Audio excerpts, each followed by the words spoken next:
ನಮಸ್ಕಾರ ಸ್ನೇಹಿತರೆ, ಕವಿಗರ್ತನಿಗೆ ಸ್ವಾಗತ. ನಾನು ಬೆಳವಾಡಿ ಗಿರೀಶ್. ಇವತ್ತು ನಾನು ನಿಮ್ಮ ಮುಂದೆ ಒಂದು ವಿಷಯನ ಚರ್ಚೆ ಮಾಡೋ ನಿಟ್ಟಿನಲ್ಲಿ ಬಂದಿದ್ದೇನೆ ಸ್ನೇಹಿತರೆ. ಏನಪ್ಪ ಅಂತಂದರೆ, ನಮ್ಮ ರಾಜ್ಯ ಗಣ ಸರ್ಕಾರ ಇವತ್ತು ಸಮುದಾಯ ಆಸ್ಪತ್ರೆಗಳನ್ನು ಮುಚ್ಚೋ ನಿಟ್ಟಿನಲ್ಲಿ ಪ್ರಯತ್ನ ಪಡ್ತಾ ಇದೆ ಅಂತ ಸಾರ್ವಜನಿಕ ವಲಯಗಳಲ್ಲಿ ಚರ್ಚೆ ನಡೀತಾ ಇದೆ. ಇದು ಎಷ್ಟು ಸರಿ?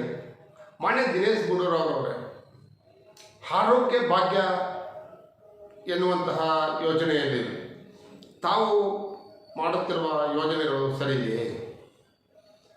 ಸಮುದಾಯ ಆಸ್ಪತ್ರೆಗಳನ್ನು ಮುಚ್ಚಿ ಅದನ್ನು ಪ್ರಾಥಮಿಕ ಆರೋಗ್ಯ ಕೇಂದ್ರಗಳಂತ ಬದಲಾಯಿಸಿ ವ್ಯವಸ್ಥೆ ಹಾಳಾಗುವ ನಿಟ್ಟಿನಲ್ಲಿ ತಾವು ಪ್ರಯತ್ನ ಪಡ್ತಾ ಇದ್ದೀರಿ.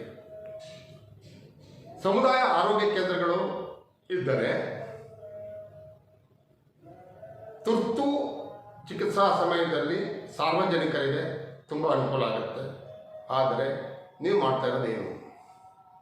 ಸಮುದಾಯ ಆರೋಗ್ಯ ಕೇಂದ್ರಗಳೇ ಇಲ್ಲ ಅಂತಂದ ಮೇಲೆ ಆ ವ್ಯಾಪ್ತಿಯಲ್ಲಿರುವಂತಹ ಗ್ರಾಮೀಣ ಪ್ರದೇಶದ ಗರ್ಭಿಣಿಯರ ಚಿಕಿತ್ಸೆಗಾಗಲಿ ಅಥವಾ ಅಪಘಾತದ ತುರ್ತು ಚಿಕಿತ್ಸೆಗಳಿಗಾಗಲಿ ಎಲ್ಲಿಗೆ ಹೋಗಬೇಕು? ತಾಲೂಕು ಆಸ್ಪತ್ರೆಗಳಿಗೆ ಅಥವಾ ಜಿಲ್ಲಾ ಆಸ್ಪತ್ರೆಗಳಿಗೆ ಹೋಗಬೇಕಾಗುತ್ತೆ. ಈಗಾಗಲೇ ತಾಲೂಕು ಆಸ್ಪತ್ರೆಗಳು ಮತ್ತು ಜಿಲ್ಲಾಸ್ಪತ್ರೆಗಳು ಕುರಿಗಳ ದೊಡ್ಡಿ ಅಂತಾಗಿದೆ. ಜನಗಳ ತುಂಬಿರುವ ಕುರಿಗಳ ದೊಡ್ಡಿ ಅಂತ ಆಗ್ತಾ ಇದೆ. ಕೆಲವು ಆಸ್ಪತ್ರೆಗಳಲ್ಲಿ ಚಿಕಿತ್ಸೆ ನೀಡ್ತಾನೂ ಇಲ್ಲ. ಜೊತೆಗೆ ಅಲ್ಲಿರುವಂತಹ ವೈದ್ಯರು ತಮ್ಮ ಪ್ರಾಮಾಣಿಕ ಕರ್ತವ್ಯವನ್ನು ನಿರ್ವಹಿಸುವಲ್ಲಿ ವಿಫಲರಾಗ್ತಾ ಇದ್ದಾರೆ.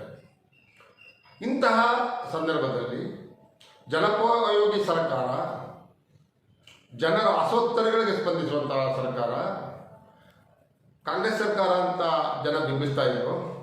ಆದರೆ ನೀವೇನು ಮಾಡಿದ್ರಿ? ಜನರ ಆರೋಗ್ಯದ ಮೇಲೆ ನೀವು ಚಕ್ಕಂದ ಆಡ್ತಾ ಇದ್ದೀರಲ್ಲ, ಇದು ಎಷ್ಟು ಸರಿ? ಸಮುದಾಯ ಆರೋಗ್ಯ ಕೇಂದ್ರಗಳು ಯಾವುದೇ ಕಾರಣಕ್ಕೂ ಮುಚ್ಚಬಾರ್ದು.